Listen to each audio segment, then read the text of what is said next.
From birth, Arup explores his world through touch, sound, and sight. At 2 months, his first social smile marks the start of emotional attachment. By 6 months, curiosity grows as he grabs toys to learn. Language begins with babbling.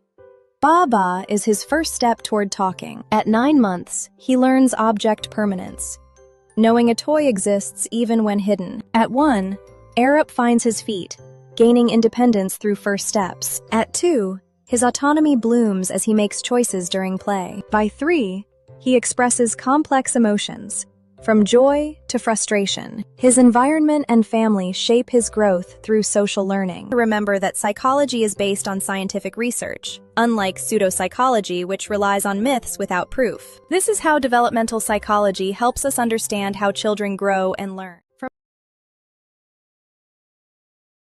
This infographic is focusing on how kids visual things everything. Example of more pieces candy, more food.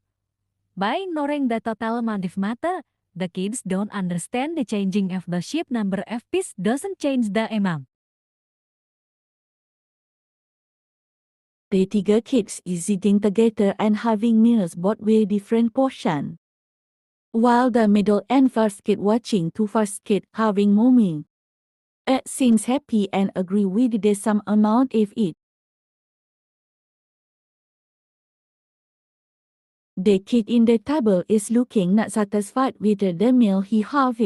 Another kid is crossing the arm and pointing this kid plate. This infographic shows that the kid is driven by superficial appearance, demonstrating concentration rather than supervision. Did you know your brain is undergoing a major system upgrade?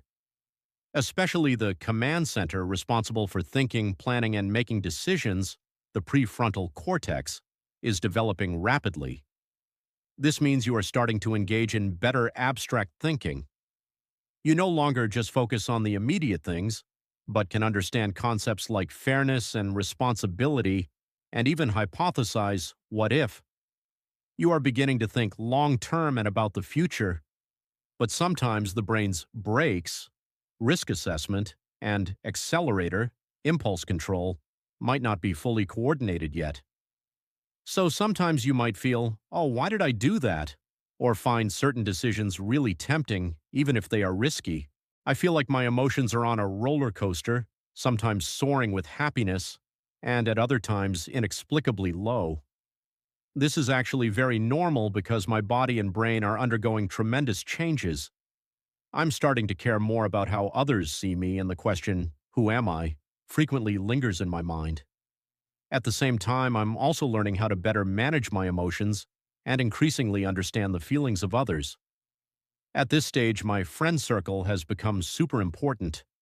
I crave acceptance, and being with friends gives me a sense of belonging and allows me to learn many ways of interacting with people, gradually forming my own circle culture.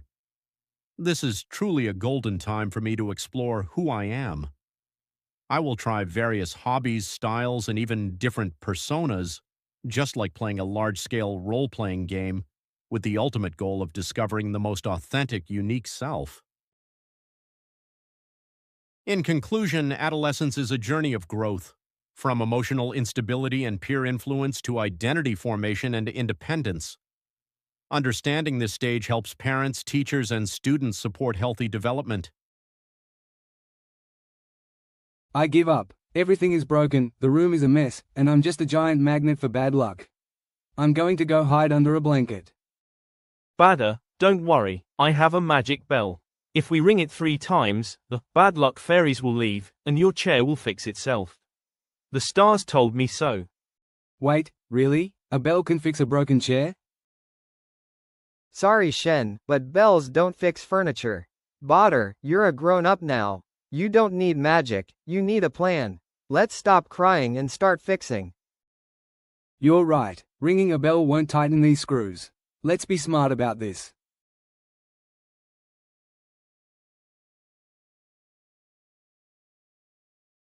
Wow, we actually did it. And I didn't even need a magic bell.